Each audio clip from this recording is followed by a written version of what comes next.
ہم 3 دن دیتے ہیں اور ان 3 دنوں میں ہم اپوزیشن کا اجلاس بلائیں گے اور سوموار سے پھر ہم پارلیمنٹ نہیں چلنے دیں گے۔ اچھا، مجھے نہیں معلوم کہ اپوزیشن کس حد تک پارلیمنٹ کی جو ورکنگ ہے اس کو متاثر کر سکتی ہے، کیونکہ کمیٹیوں سے تو آپ کو پتہ ہے نا کہ یہ پہلے ہی باہر آ چکے ہیں، جبکہ ہنگامہ آرائی کی صورت میں وہ حوالدار اسپیکر کی تاریخ وہ بھی ہمارے سامنے ہے کہ یاد ہے نا کہ کیسے وہ پارلیمنٹ کے اندر سے جو اراکین اسمبلی تھے ان کو اٹھا لیا گیا تھا۔ لیکن دیکھیں نا کہ پھر بھی یہ سن کر اگر کوئی فنکشننگ پارلیمنٹ ہوتی تو اس کا کسٹوڈین اسپیکر وہ حرکت میں آتا نا، لیکن بھئی یہاں تو کسی کے کان پر جوں تک نہیں رینگی، کیونکہ موجودہ رجیم میں پارلیمنٹ کا کام وہ صرف ہاتھ کھڑا کرنا اور انگوٹھا لگانا ہی رہ گیا ہے، جو ویسے بھی وہ کر ہی رہی ہے، لہٰذا پارلیمنٹ چلے یا نہ چلے رجیم تو بہرحال چل ہی رہی ہے۔ اب یہی وجہ ہے کہ پھر اپوزیشن لیڈر کے جواب میں وزیر پارلیمانی امور ڈاکٹر طارق فضل چودھری صاحب کھڑے ہوئے اور انہوں نے فوراً ہی انکار کر دیا کہ یہ ایسا سیاسی مسئلہ ہے ہی نہیں جس کی پارلیمنٹ سے یقین دہانی کرائی جا سکے۔ اچھا، پھر اسی طرح کی بات جو ہے وہ سینٹ میں رانا ثناء اللہ نے بھی کی، بلکہ بھائی رانا ثناء اللہ تو 2 ہاتھ آگے اور آ گئے اور انہوں نے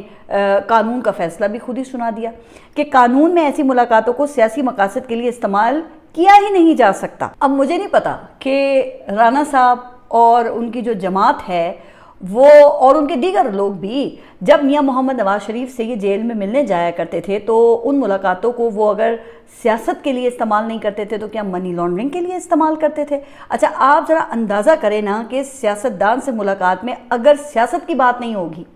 تو کیا پھر کاروبار کی بات ہوگی؟ لیکن رانا ثناء اللہ نے اس حقیقت کو تسلیم کرنے کے بجائے انہوں نے تو وہ کل 9 مئی کا منترا پڑھنا شروع کر دیا کہ وہی باتیں کہ وہ وفاق پر چڑھائی کی گئی، اینٹی اسٹیٹ بیانیہ بنایا گیا اور اس کا میں ایک ثبوت دوں گا کہتے ہیں۔ اب عدالت میں تو آج تک ایسا کوئی ثبوت وہ آئے نہیں ہیں، اور آتے تو کہا جاتا نا کہ وہ پولیس اہلکار والی وہ جو کہانی تھی اس کا سہارا نہ لینا پڑتا، لیکن بہرحال اس سے حکومتی سنجیدگی کا پتہ چلتا ہے، جبکہ دوسری طرف پھر جو بیرسٹر گوہر ہیں ان کو تو اب بھی یہ امید ہے کہ منگل تک شاید کوئی نہ کوئی پیش رفت وہ ہو سکتی ہے۔ اب بھائی پتہ نہیں کہ بیرسٹر گوہر کو یہ خوش گمانی یہ کس وجہ سے ہے، حالانکہ خود بیرسٹر گوہر ہی میڈیا کو یہ بتا چکے ہیں کہ عمران خان کی فیملی جیل انتظامیہ کو یقین دہانی کروا چکی ہے کہ جب بھی ملاقات ہوگی وہ باہر نکل کر میڈیا سے کوئی بات نہیں کریں گے، لیکن اس کے باوجود آپ نے دیکھا کہ اجازت تو نہیں دی جاتی ہے۔ اب اس سے کیا ظاہر ہوتا ہے؟ تو اس سے ظاہر یہ ہوتا ہے کہ صرف سیاسی گفتگو کا مسئلہ نہیں ہے، بات وہ اس سے کچھ بڑھ کر ہے۔ اب وہ کیا بات ہے تو اس کو سمجھنے کے لیے پھر اس ہائیبرڈ سگنل کے عدالتی پہلو پر آ جاتے ہیں۔ اچھا، یہ اس لیے بھی اہم ہے کہ جو بیرسٹر گوہر ہے نا انہی کے مطابق اب تک عمران خان کے اس قانونی اور صحت کے انسانی حق کے لیے 15 بار سپریم کورٹ اور 24 بار ہائی کورٹ سے رجوع کیا جا چکا ہے، لیکن کوئی ریلیف نہیں ملا۔ اچھا، اب گزشتہ روز یہ اسلام آباد ہائی کورٹ نے 7 مئی کی سماعت کا جو تحریری حکم نامہ ہے وہ جاری کیا، جس میں عدالت نے عمران خان اور بشرا بی بی کے وکیل سلمان صفدر کو مرکزی اپیل پر دلائل دینے کے لیے 20 مئی کی حتمی تاریخ دے دی ہے اور یہ کہا ہے کہ مزید التوا کی کوئی گنجائش نہیں ہے۔ اب جناب بتایا جاتا ہے کہ یہ وہی عدالت ہے جس نے مارچ 2005 سے اپریل 2026 تک نیب کو کئی التوا دیے ہیں۔ کبھی وہ نیب پروسیکیوٹر نہیں ہوتا اور کبھی